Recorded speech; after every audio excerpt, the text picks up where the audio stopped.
साझेदार रहते हैं जी। और दूसरी चीज़ आपकी इंफरादी काबिलियत। ये मसाइल जितने मुस्लिम तलबा से जुड़े हुए हैं उतने ही ये मसाइल गैर मुस्लिम तलबा से जुड़े हैं। तो जब हम मसाइल को हल करने के लिए मैदान में जाते हैं, कॉलेजेस में मुलाकातें हमारी होती हैं, तो वहाँ पर इस तरह का कोई इम्तियाज़ नहीं होता। प्रोग्राम खास मुलाकात देखिए हर इतवार दोपहर 4:30 बजे सिर्फ मुंसिफ टीवी पर।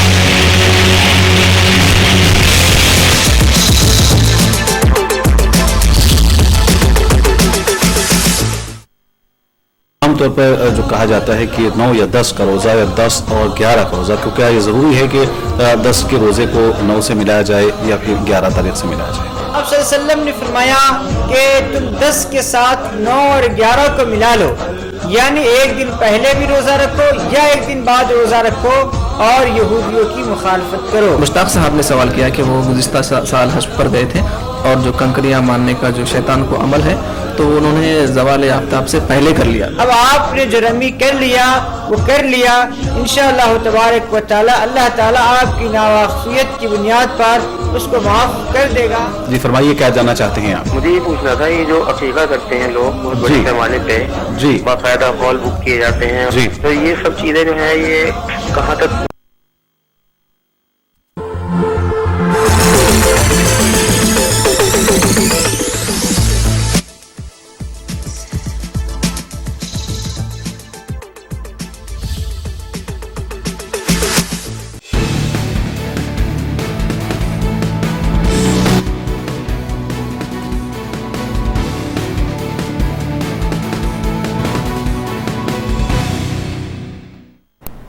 अस्सलाम वालेकुम नाज़रीन, हैदराबाद डायरी में आपका इस्तकबाल है। आइए सबसे पहले नज़र डालते हैं सुर्खियों पर। असेंबली इजलास की कार्रवाई हुई हंगामा की नज़र, रियासत की तक़सीम पर अवामी कायदीन ने किया हंगामा।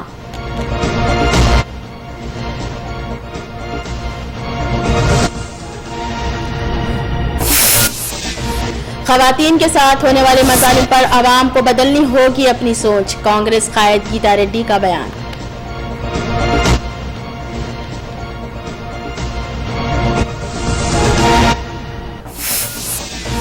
एम किरण कुमार रेड्डी बने हैं यूपीए सदरनशीन, सोनिया गांधी के मरहून मिन्नत, कांग्रेसी कायदीन शंकर राव ने अलापा पुराना राग।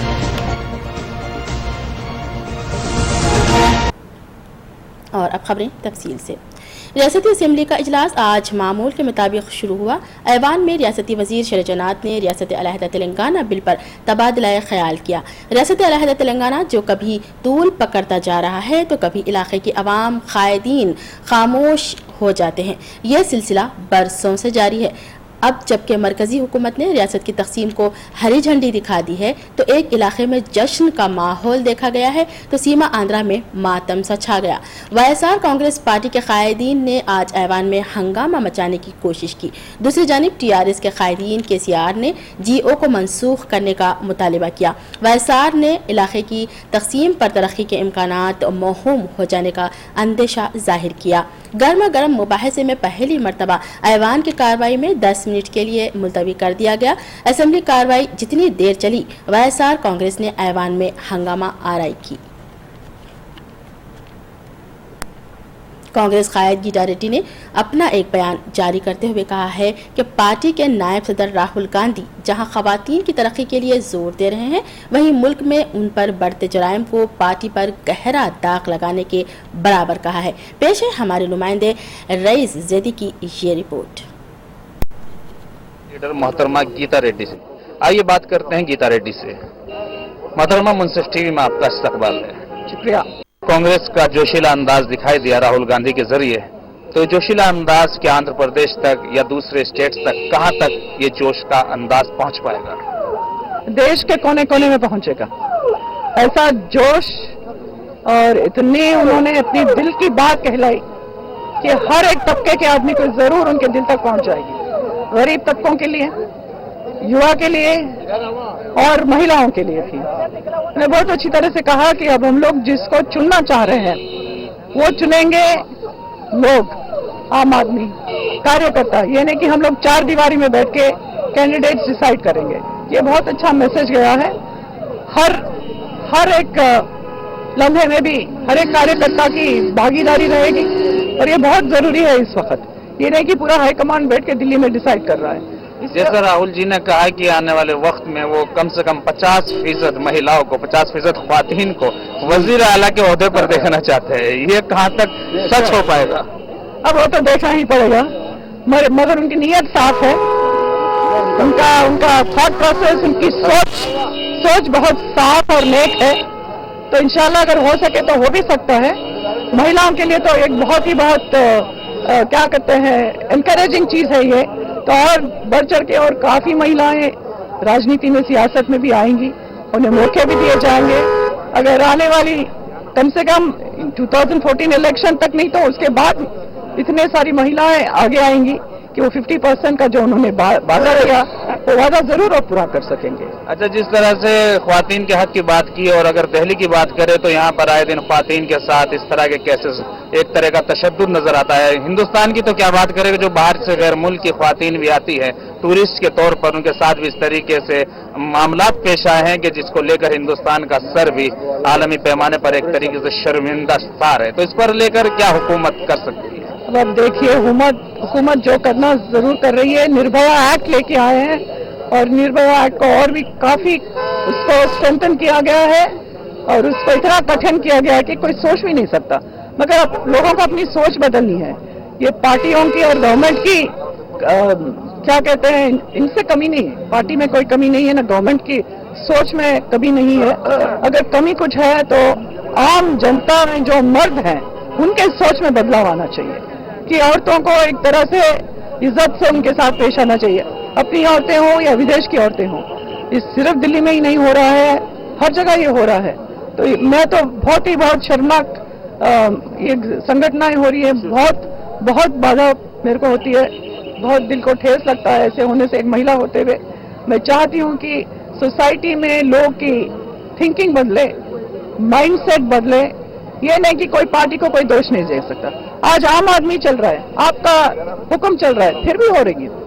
जब शीला दीक्षित का हुआ उनको बदनाम किया गया, अगर अब आम आदमी वहां भी हो रहा है तो ये सिर्फ कोई गवर्नमेंट के साथ या कोई बिल के साथ नहीं होने वाली बात है या स्ट्रिंजेंट लॉज के साथ नहीं, ये आम आदमी की सोच में बदलाव आना चाहिए। बहुत शुक्रिया। ये थे हमारे साथ कांग्रेस के सीनियर लीडर गीता रेड्डी साहिबा, जिनका कहना है कि पार्टी में किसी तरह की कोई कमियां नहीं है। साथ ही उन्होंने ख्वातीन के हक को लेकर जो राहुल गांधी ने कहा है कि ख्वातीन को 50% ख्वातीन वो वजीर आला के ओहदे पर देखना चाहते हैं, इस बात के बीच गीता रेड्डी ने तारीफ की और कहा कि जिस तरीके से ख्वातीन पर आए दिन तशद्दुद हो रहे हैं, इसके लिए लोगों को अपनी सोच बदलनी होगी। कैमरा पर्सन मनमोहन के साथ दिल्ली से रईस सेठी। और उधर कांग्रेस पार्टी के कायद हनुमंत राव ने भी हमारे नुमाइंदे रईस सेठी से बात की है और अपने ख्यालात का इजहार किया। हमारे साथ मौजूद है सीनियर लीडर जनाब हनुमंत साहब। आइए बात करते हैं जनाब हनुमंत साहब से। जनाब, मुंसिफ टीवी में आपका इस्तकबाल है। सबसे पहले दिल्ली आने में आपका बहुत बहुत खैर मकदम, बहुत ही इस्तकबाल। सर, ये दिल्ली तो आना ही पड़ता। मैं एआईसी सेक्रेटरी हूँ, यूथ कांग्रेस के जमाने से मैं दिल्ली आता हूँ और सबसे बड़ा मेरा प्यारा मकान 10 जनपद है। सोनिया जी से मिलने को, राहुल जी से मिलने को, राजीव जी से मिलने में आता हूँ। सबसे बड़ी बात है, आज जो एआईसी सेशन में जो राहुल गांधी ने जो भाषण दिया, सब नौजवानों का, वर्करों का दिल जीत लिया।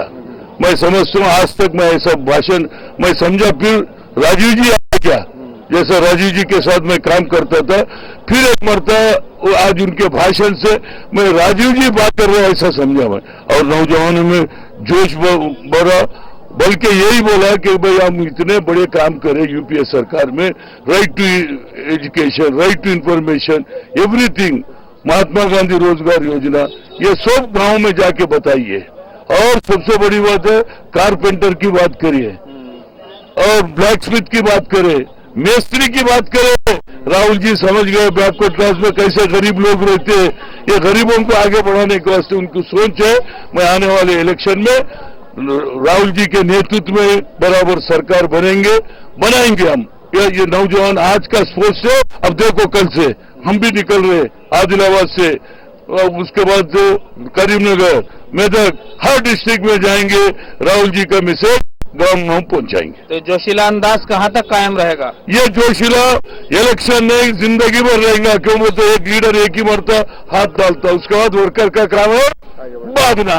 ये है हमारा। ये थे हमारे साथ कांग्रेस के सीनियर लीडर जनाब हनुमत साहब, जिनका कहना है कि वो राहुल का मैसेज दूर दूर तक गांव गांव में जाकर आम लोगों को पहुंचाएंगे। कैमरा पर्सन मनमोहन के साथ दिल्ली से रईस सेठी।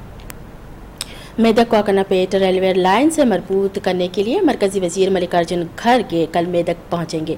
PRO central railway Secunderabad Samba Shiva Rao ने ये बात बताई है। इतवार के दिन मरकजी वजीर रेलवे लाइन का संगे बुनियाद रखेंगे। इस मौके पर कवी इम्कान है कि नायब वजीर आला दामोदर राज नरसिम्हा भी मौजूद रहेंगे। कांग्रेस पार्टी के कायद शंकर राव अपने मुतनाज़िया बयानात के लिए मशहूर माने जाते हैं। CM किरण कुमार पर शदीद तनकीद करते हुए कहा है कि सोनिया गांधी की मरहून मिन्नत वो वजीर आला के ओहदे तक पहुंचे हैं। वो रोज़ अव्वल से ही तेलंगाना की मुखालिफत करते आए हैं। CM किरण कुमार रेड्डी और बीजेपी कायद लक्ष्मी नारायण के दरमियान ऐवान में नोक झोंक देखी गई। वज़ीर आला ने बीजेपी कायद एडवाणी पर तनकीद करते हुए कहा है कि जब वो वज़ीर थे उन्होंने तेलंगाना की मुखालिफत की थी और अब बीजेपी का उसकी तायीद करना मुज़हका खैज़ लगता है। वैसार के कायद करुणाकर रेड्डी ने अपना एक बयान जारी करते हुए कहा है कि बाज़ ताकतें रियासत को तकसीम करने के दर पे हैं, जिसे हरगिज़ बर्दाश्त नहीं किया जाएगा। ये सब दोनों इलाकों की आवाम में फूट डालो और तमाशा देखो के मुतरादिफ है, जबकि यहाँ रहने वाले मुखालिफत करते हैं। हैदराबाद डायरी में वक्त हुआ है एक छोटे से वक्फे का। खबरों का सिलसिला जारी है, देखते रहिए हैदराबाद डायरी।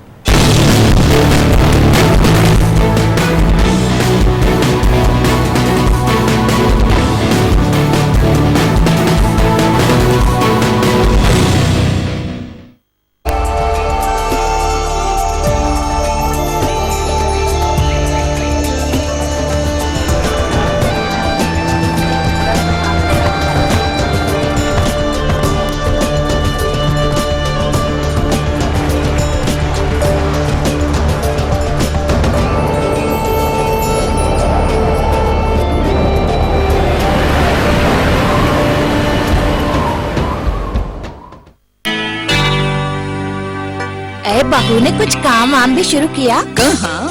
साफ, शफाफ और लंबा दाना, न चुनने की झंझट न बीनने की जहमत। बस पैक खोला, कुछ देर भिगोया और पका लिया। शवा क्लासिक बासमती राइस, खुशबू और लज्जत से भरपूर। Shava classic basmati rice 25 kilo, 10 kilo, 5 kilo और 1 किलो के बैग में अब हर सुपरमार्केट, जनरल स्टोर और किराना स्टोर में दस्तयाब है।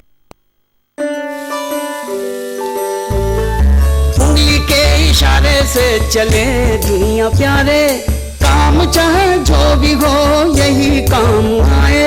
बिन बोले ही हर बात कह जाए, जिंदगी एक चुटकी में आसान बनाए, आसान बनाए।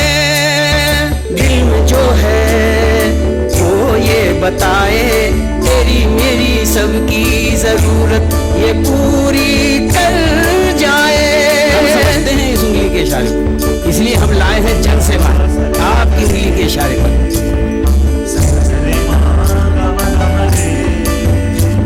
अरे उंगली के इशारे से चले दुनिया प्यारे, काम चाहे जो भी हो यही काम आए। कॉमन सर्विसेज सेंटर पहुंचिए और बनाइए अपनी जिंदगी आसान, एक उंगली के इशारे से।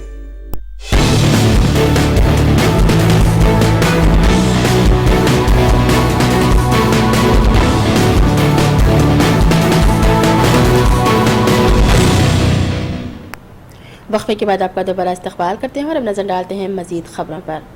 तेलुगु देशम पार्टी के बानी और साबिक चीफ मिनिस्टर एनटी रामाराव की आज 18वीं बरसी मनाई गई है। तेलुगु देशम पार्टी सरबराह चंद्रबाबू नायडू ने एनटीआर घाट पहुंचकर आन जहानी कायद को जबरदस्त खिराज पेश किया। इस मौके पर चंद्रबाबू नायडू के हमरा उनकी बीवी भुवनेश्वरी और उनके फर्जंद लोकेश के अलावा पार्टी के कई कायदीन और कारकुन भी मौजूद थे। इस मौके पर चंद्रबाबू नायडू ने आन जहानी कायद की कामयाबियों का जिक्र किया और कहा कि एनटी रामाराव ने पार्टी को कौमी सतह पर शिनाख्त बनाने में अहम रोल अदा किया था। उन्होंने पार्टी के कायदीन और कारकुनों को एनटीआर के उसूलों पर अमल करने पर जोर दिया। 18वीं बरसी के मौके पर हरि कृष्णा के अलावा नंदा मोरी खानदान के दिगर अफराद ने भी एनटीआर घाट पहुंचकर खिराज पेश किया।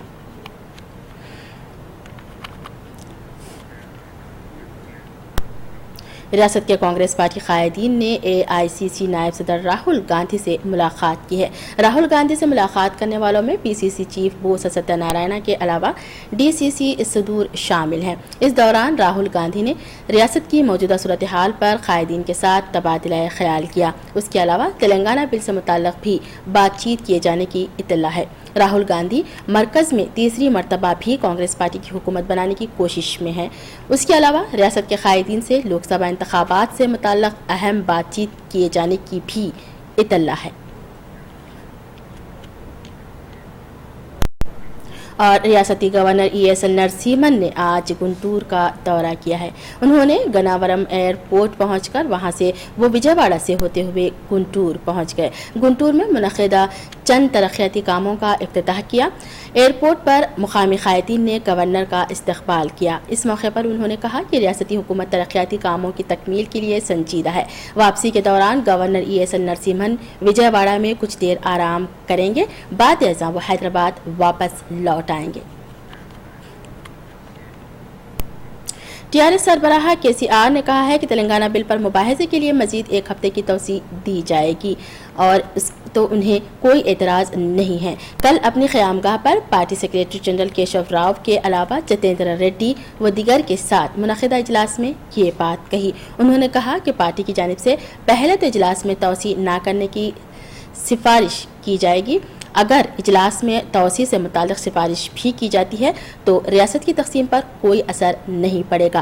रियासत की तक़सीम यकीनी है। आइंदा हफ्ते पार्लियामेंट का खुसूसी इजलास तलब किया जाने वाला है। इस इजलास में रियासत की तक़सीम की बिल पर मंजूरी दी जाएगी। केसीआर ने कहा है कि पार्लियामेंट इजलास के आगाज़ से कबल प्राइम मिनिस्टर मनमोहन सिंह के अलावा दिगर अहम मरकज़ी कायदीन से मुलाकात करते हुए तेलंगाना बिल पर बातचीत की जाएगी।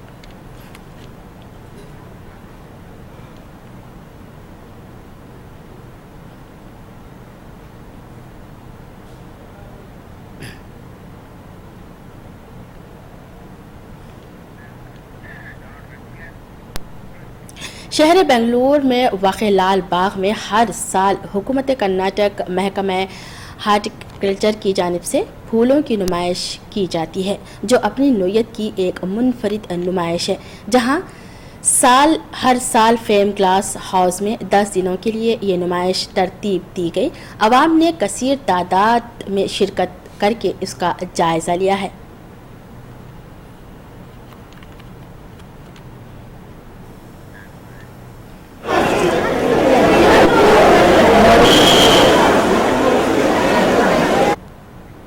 यूँ तो बेंगलुरु शहर को ग्रीन सिटी होने का एजाज़ हासिल है, जहां पर हैदराबाद तर्ज की एक कंपनी पथरीले और रेगिस्तानी इलाके में पौधों की नुमाइश को अमल में लाया है, जिसे घर में लगाते हुए उसको खूबसूरत बनाया जा सकता है।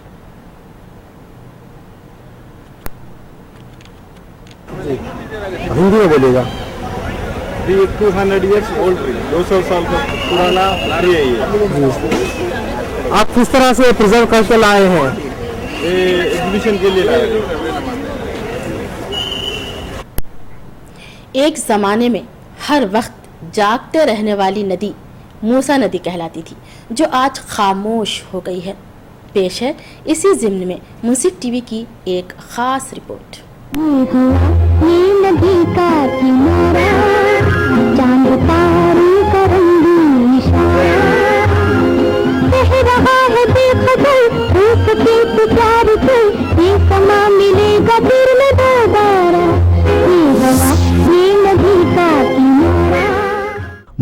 एक ऐसा गुलाब का फूल है जिसे हर कोई सूंघना चाहता है। यह फूल जब किसी इंसान के दिल में खिलता है तो उसके हर तरफ रोशनी ही रोशनी कर देता है। शहर हैदराबाद में 400 साल कबल एक बादशाह ने मोहब्बत की थी। मूसा नदी पर मौजूद कई पुल इस बात की आज भी गवाही देते हैं। यहाँ बहती नदी, अतराफ व अकनाफ मौजूद तरोताजा घास इसके हुस्न में चार चांद लगा देता है। बरसों कबल ये नदी गुनगुनाती, मचलती, बल खाती, दौड़ती रहती थी, लेकिन आजकल इस नदी को यहाँ बसने वाले अफराद ने खामोश कर दिया है और ये मोरियों का सदर मुकाम बन गई है। पहले लोग जब भी यहाँ आते तो नदी की खूबसूरती को बार बार देखना चाहते थे, मगर आजकल इस नदी से उठने वाली बदबू यहाँ से गुजरने वालों को अपने नाक पर दस्ती रख लेने पर मजबूर कर देती है।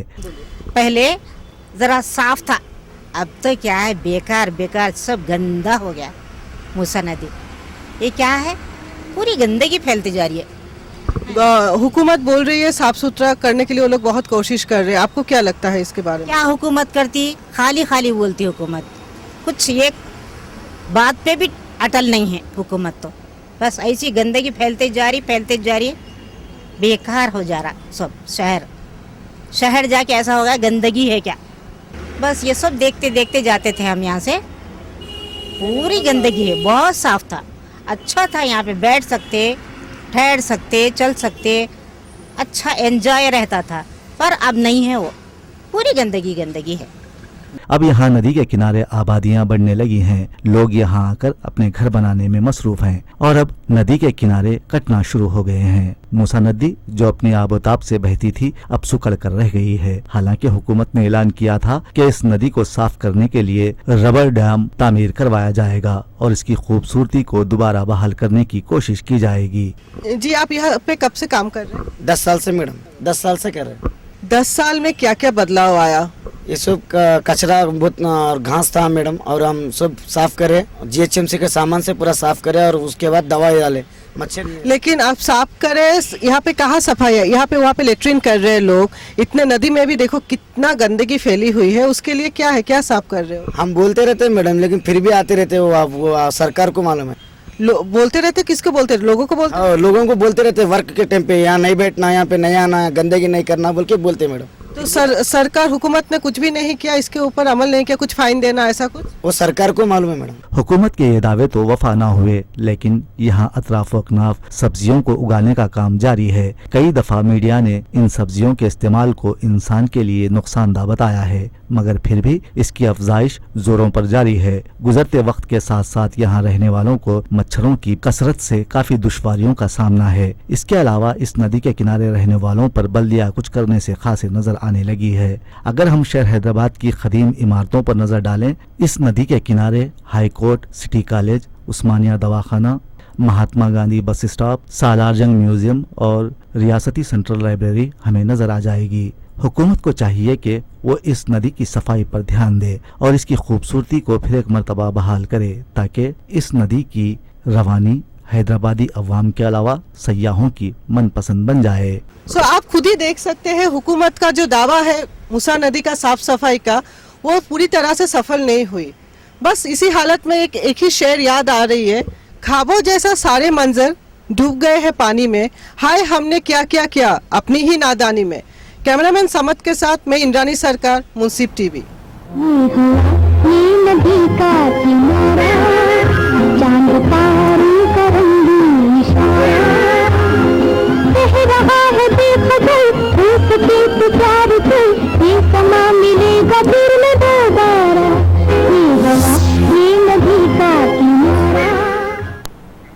हैदराबाद डेयरी में फिलहाल इतना ही। प्राइम टाइम लिए फिर हाजिर होंगे, तब तक के लिए दीजिएगा इजाज़त। खुदा हाफिज़।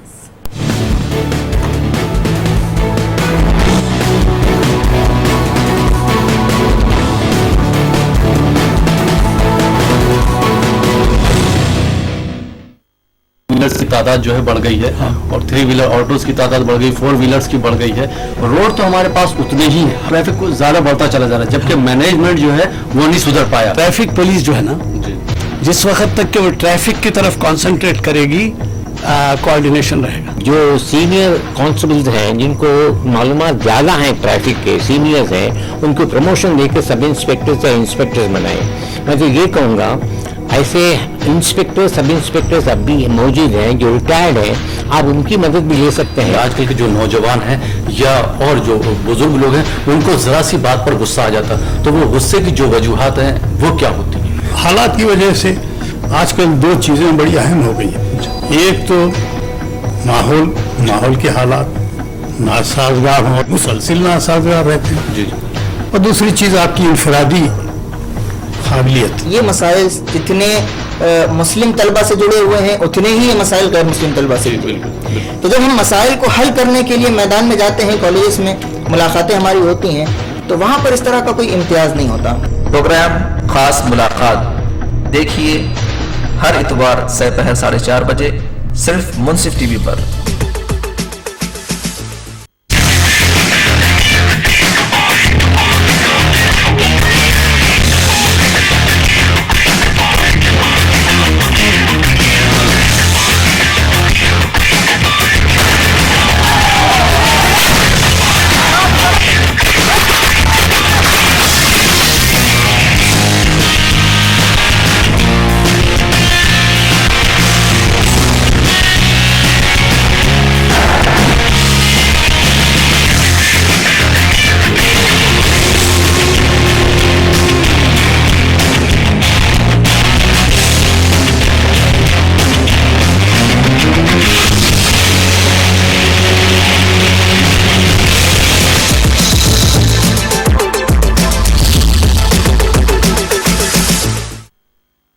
आमतौर पर जो कहा जाता है कि 9 या 10 का रोज़ा या 10 और 11 का रोज़ा, क्योंकि ये ज़रूरी है कि 10 के रोज़े को 9 से मिलाया जाए या फिर 11 तारीख से मिलाया जाए। आप सल्लल्लाहु अलैहि वसल्लम ने फरमाया कि तुम 10 के साथ 9 और 11 को मिला लो, यानी एक दिन पहले भी रोज़ा रखो या एक दिन बाद रोज़ा रखो और यहूदियों की मुखालफत करो। मुश्ताक साहब ने सवाल किया कि वो गुज़िस्ता साल हज पर गए थे और जो कंकरियां मारने का जो शैतान को अमल है तो उन्होंने ज़वाल आफ्ताब से पहले कर लिया। अब आपने जो रमी कर लिया वो कर लिया, इंशाअल्लाह तबारक व तआला अल्लाह ताला आपकी नावाक़फ़ियत की बुनियाद पर उसको माफ़ कर देगा। जी फरमाइए, क्या जानना चाहते हैं आप? मुझे ये पूछना था, ये जो अकीक़ा करते हैं लोग बहुत बड़े पैमाने पे जी, बाकायदा हॉल बुक किए जाते हैं जी, तो ये सब चीजें जो है ये कहाँ तक मतलब जायज़ है? रसूलुल्लाह सल्लल्लाहु अलैहि वसल्लम ने फरमाया कि जब बच्चा पैदा हो तो 2 जानवर अकीके में ज़बह करो, अगर बच्ची है तो 1 जानवर ज़बह करो।